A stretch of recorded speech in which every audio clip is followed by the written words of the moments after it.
Gênese no lar. Mais um evangelho no coração. Manhã do dia 30 de março do ano de 2021. O encontro desta manhã, Remédio Salutar, de número 291.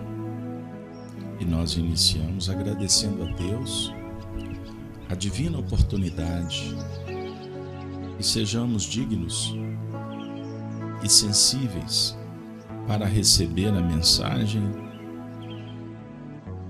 acolhê-la com carinho e procurarmos na sabedoria a aplicação no que for possível dentro do relógio que aponta um momento específico e oportuno para o nosso aprimoramento.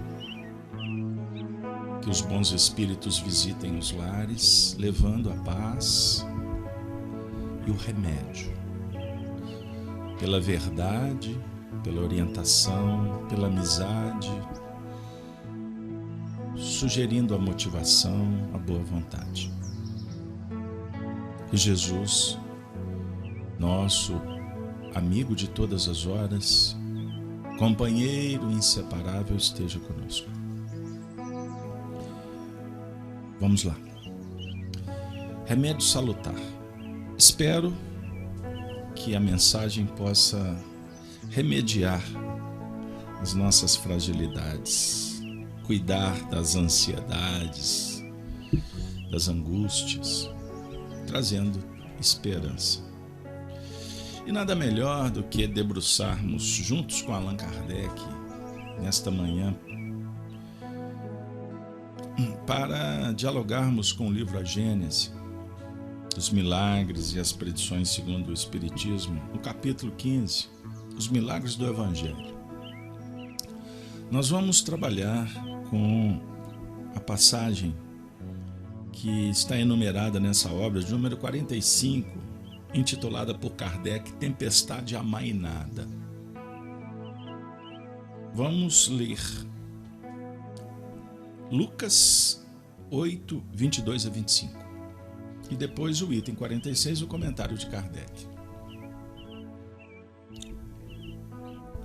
Um dia, estando em um barco com seus discípulos, Jesus, um dia, esse dia é a eternidade. O barco, o instrumento da vida. A encarnação, o livro, o encargo, o cargo, o barco, a oportunidade. E ele estava com seus discípulos. Um encontro especial, como o desta manhã. Ele se reúne com discípulos. Você é um discípulo. Disse-lhes: passemos à outra margem do lago. Vamos lá. Criatividade, mudança de rumo. Vamos ver o outro lado.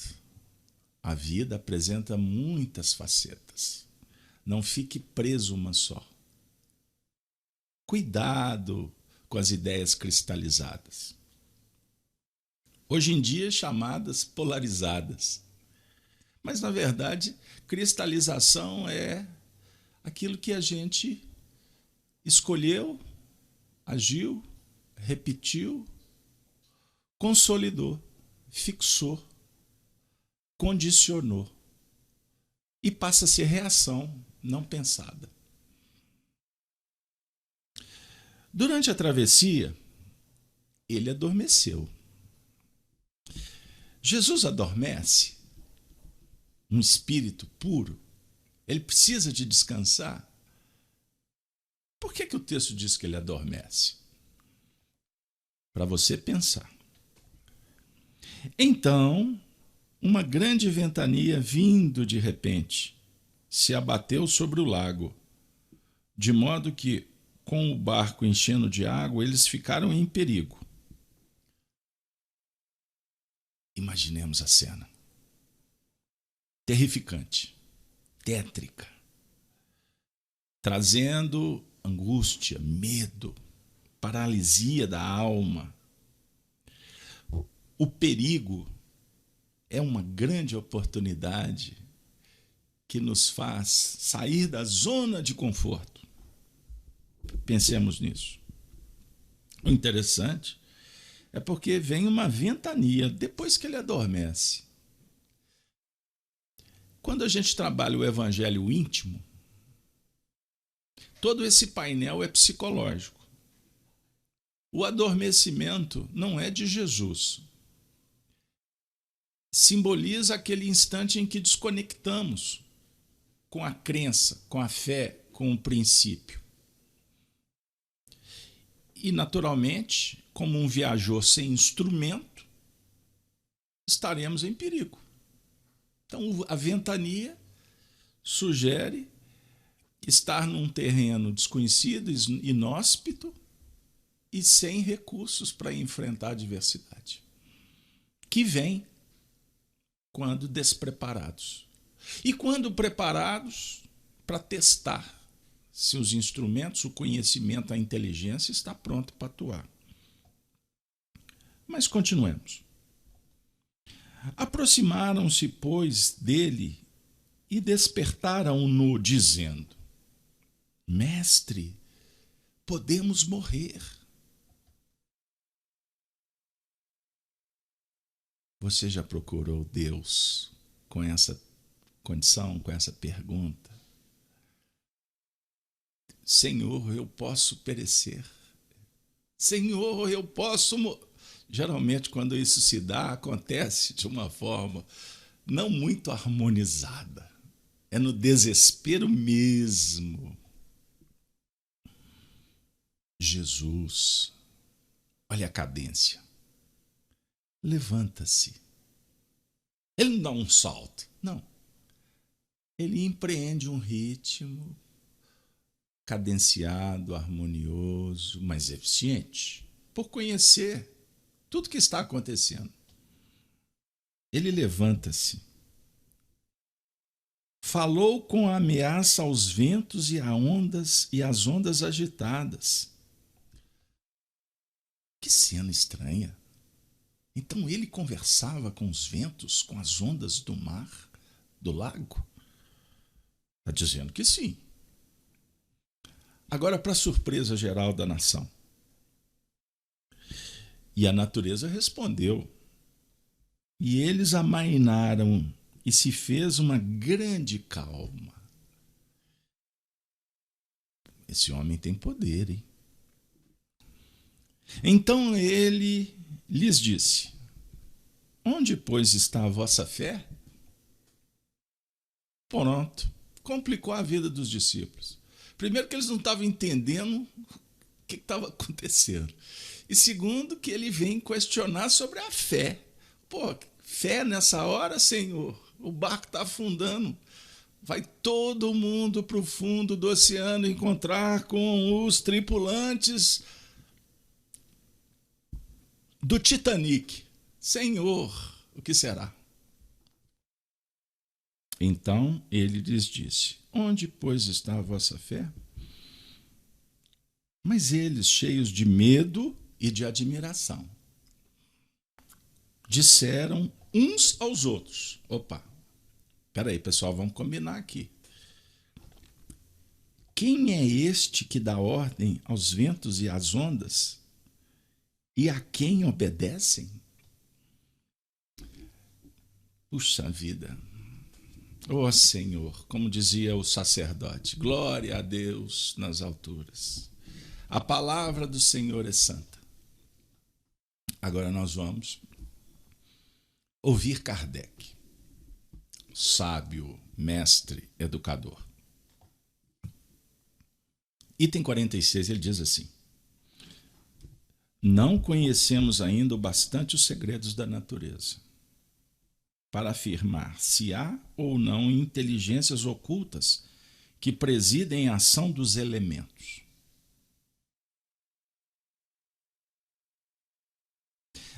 Não temos conhecimento suficiente. Temos algumas informações que podem ser opiniões. Nas discussões filosóficas espiritualistas, essa palavra aqui, ação dos elementos, pode ser confundida também com ação de princípios espirituais que estão na natureza, chamados elementais. Eu vi até há pouco tempo uma obra psicografada que o espírito toca nesse assunto. Achei interessante, porque eu não tenho acompanhado muitas psicografias atuais, mas espíritos no meio espírita já falando de elementais, falando de energia do prana, são expressões importantes, sérias do espiritualismo. Mas se nós estamos trazendo para o ambiente espírita, nós estamos tendo uma atitude que pode ser precipitada, uma vez que é uma especulação. O espiritismo trabalha com informação que é testada e comprovada. Então tenhamos cuidado com o que a gente lê, para você não ser engodado numa possível concupiscência. Nos dias atuais seria o mesmo que dizer, cuidado com as fake news ou com os factoides, ou com opiniões que vêm de almas sinceras, honestas, mas sem fundamentos. A gente tem que tomar muito cuidado nesse caos social que está por aí, aonde nós vemos grupos disputando espaço de uma forma vaidosa, materialista e que cria muito mais divisão do que conexão, união, formando blocos para se vencer os obstáculos. Compreender? Então Kardec está dizendo sobre inteligências ocultas que presidem a ação dos elementos. Continuando. Nessa hipótese, o fenômeno em questão poderia ser o resultado de um ato de autoridade sobre essas mesmas inteligências e provaria um poder que não é dado a nenhum homem exercer. Continuando. Em todo caso, Jesus... Não, antes disso. Vamos só ajustar o pensamento aqui para não dizer que nós estamos afirmando contrariamente a essa teoria. Porque Kardec está dizendo assim, se for verdade, a autoridade atua sobre esses elementos. Compreenderam o que eu quis dizer? Se for verdade. Então, beleza, se for verdade, ok, aprovado. Se não for verdade, vamos discutir em outras bases. Mas não aceitar as coisas simplesmente por aceitar. Filósofo questiona mesmo, faz parte do aprendizado. Mas questiona com o coração aberto para aprender. E não questionar sem a intenção de verificar a verdade. Me desculpe, mas eu estou aproveitando para trazer uma reflexão para você sobre temas do seu dia a dia. O filósofo trabalha com humildade, com simplicidade e sempre interessado na verdade, independente de onde, de quem oferece contributos. Não pode ser partido, não pode ser interesse imediatista. Verdade é verdade. Verdade é eterna e a gente está em busca dela eternamente. Quantas encarnações nós julgamos fora por defender pontos de vista que nos levaram à desencarnação ou promoveram a desencarnação de pessoas, sofrimento por conta de interesse pessoal, preconceito, indiferença, tudo isso gera problemas. Sabe aquela história popular? Nasce torto, morre torto, e se pôr fogo, o pau, a cinza fica torta? Isso é cristalização. Em todo caso, Jesus dormindo parado? Não, ele dorme tranquilamente. Como é que tem sido o seu sono? Durante a tempestade, ele dorme. O espírito dorme? Não, o corpo repousa. O espírito atua, não é verdade? Aqui já traz outro elemento para refletir. Seu corpo está sob o impacto da tempestade, mas o que é importante é o espírito. O espírito está sendo impactado pela tempestade? Não, a tempestade não afeta o espírito. A não ser que ele esteja ilusoriamente vinculado à tempestade. Vou dar um exemplo. Quando o tempo fecha, vai cair aquela tempestade, raios, trovões. Você sabe que tem espíritos que temem, que se escondem? Estou falando espírito desencarnado, não é espírito encarnado, não. Nós encarnados, nós não ficamos um pouco incomodados com a possibilidade de ter um flagelo, de ter uma destruição quando a gente vê os rios transbordando? Ou se você estiver num lugar se sentir desamparado, isso o espírito sentem.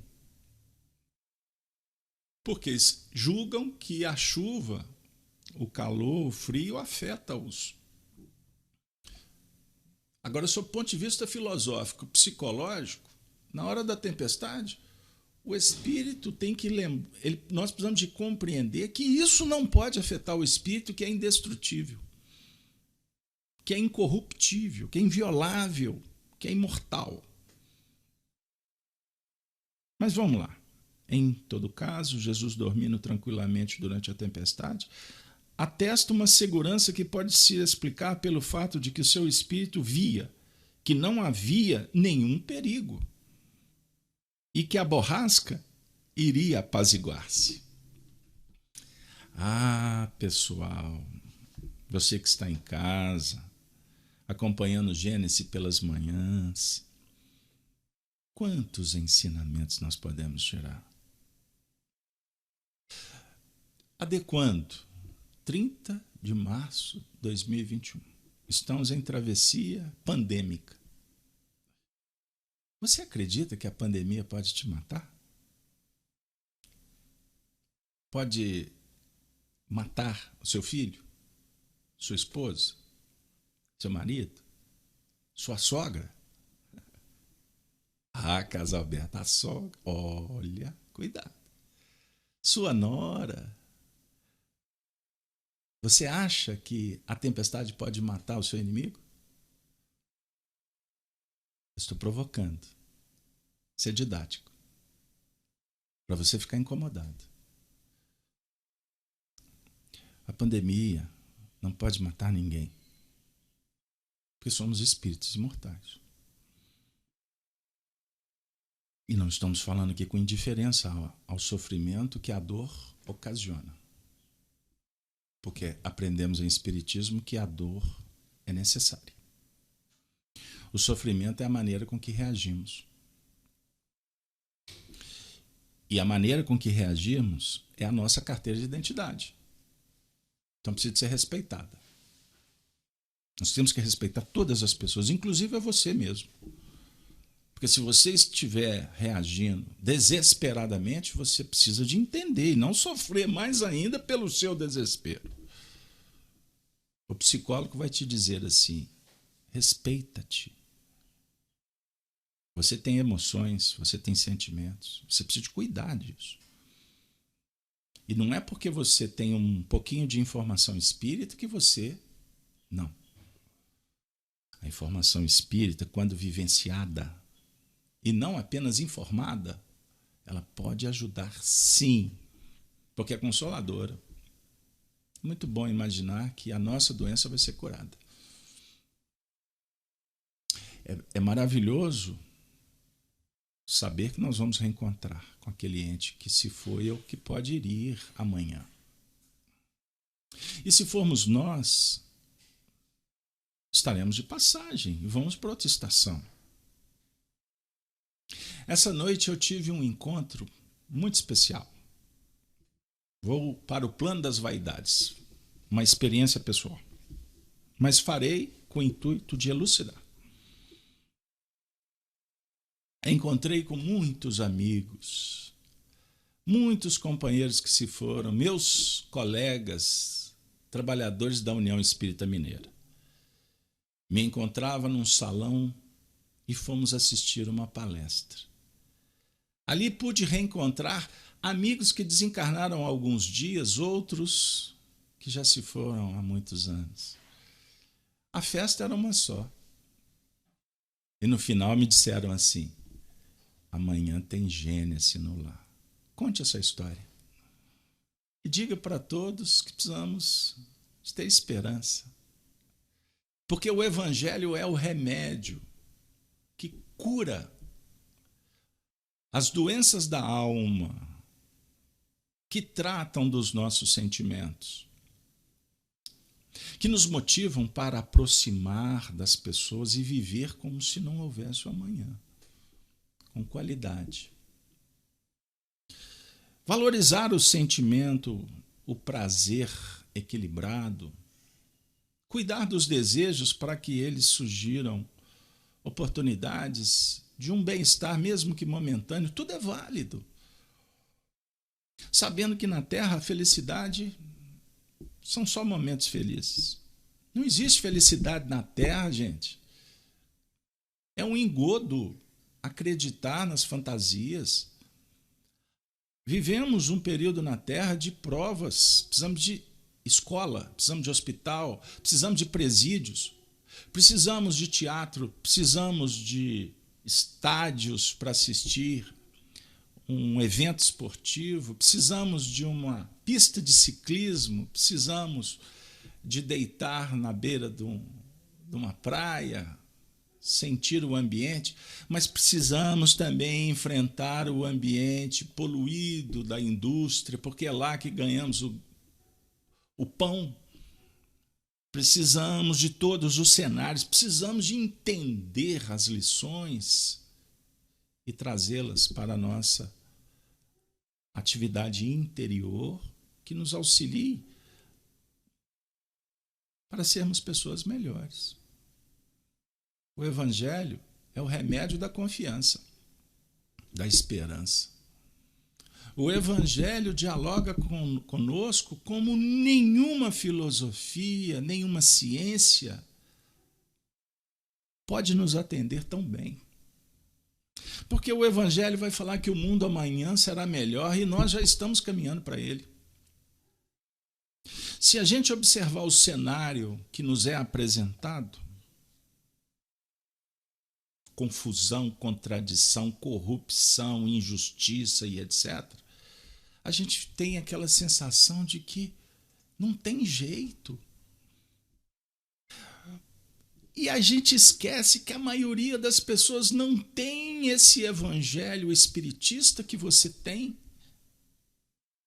Então, por que se permitir engaiolar-se, querendo mudar a opinião de bilhões de pessoas que não conseguem enxergar um palmo à frente do nariz? Estou dizendo que a gente enxerga, não entendam isso como presunção. Eu estou falando que existe também no meio desses bilhões um percentual considerável que quer enxergar. Existe um percentual que já enxerga.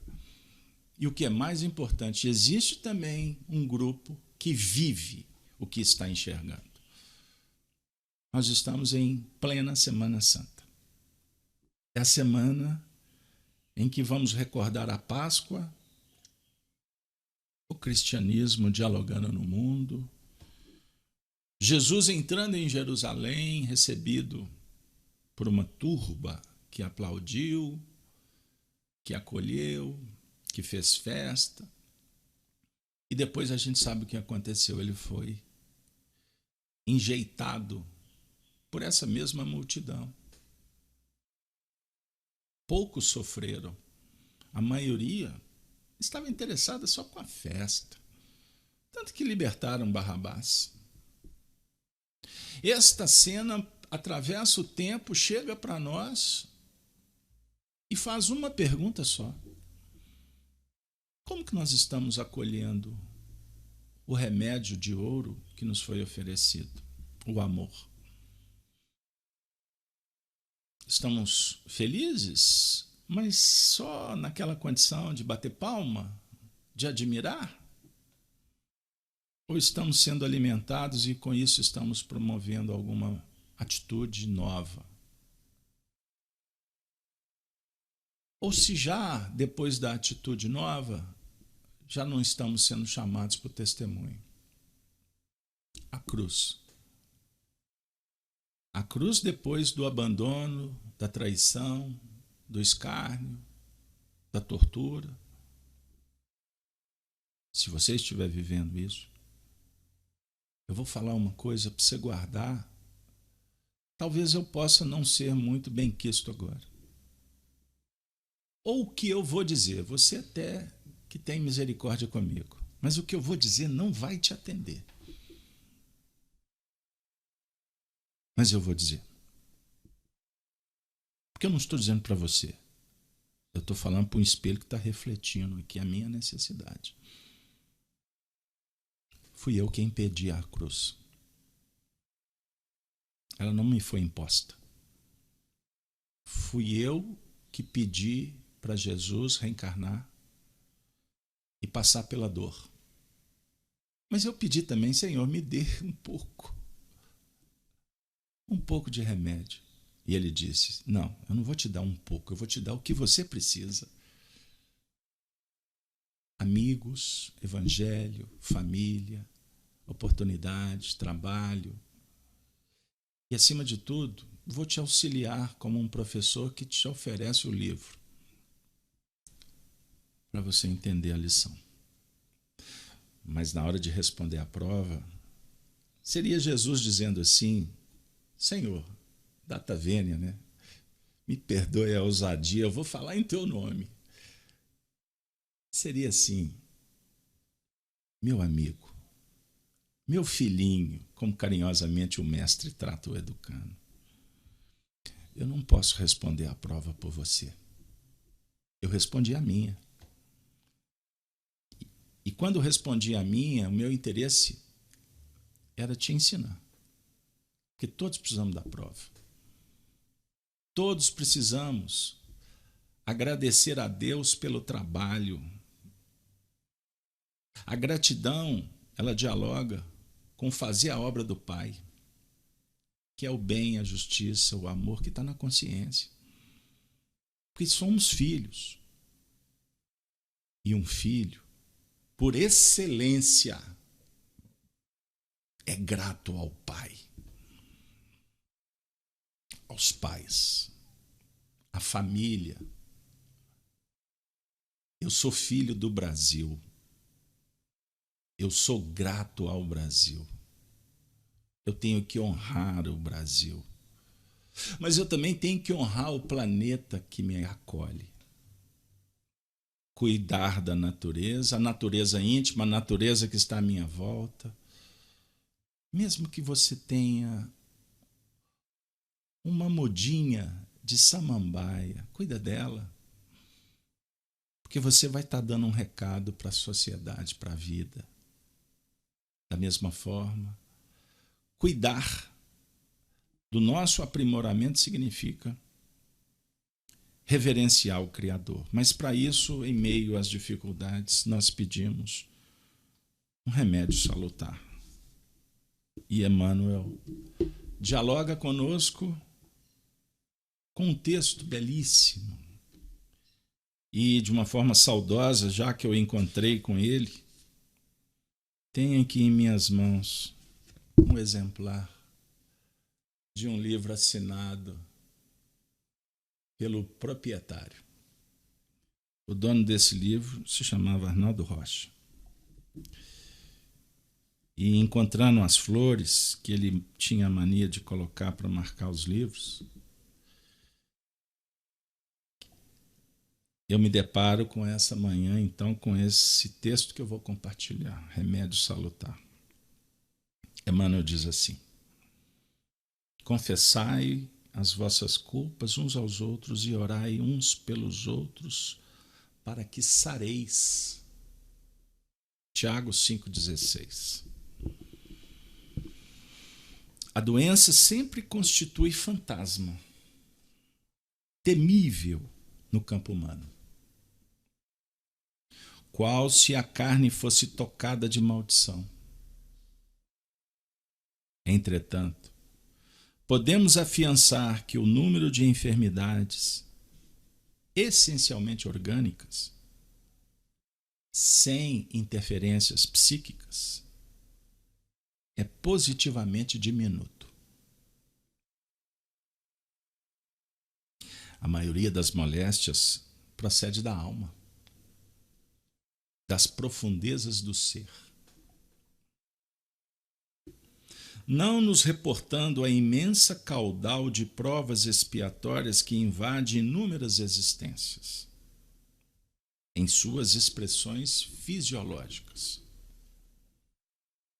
Referimos-nos tão somente às moléstias que surgem de inesperado, com raízes no coração. Quantas enfermidades pomposamente batizadas pela ciência médica não passam de estados vibratórios da mente em desequilíbrio? Qualquer desarmonia interior atacará naturalmente o organismo em sua zona vulnerável. Experimentar-lhe-á os efeitos no fígado, outro nos rins e ainda outro no próprio sangue. Em tese, todas as manifestações mórbidas se reduzem a desequilíbrio.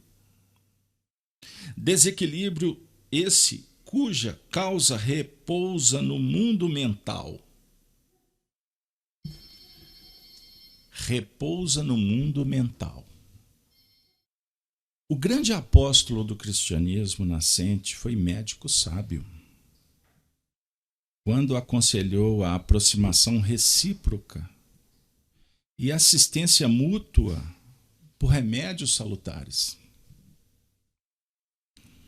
O ofensor que revela as próprias culpas ante o ofendido lança fora detritos psíquicos, aliviando o plano interno.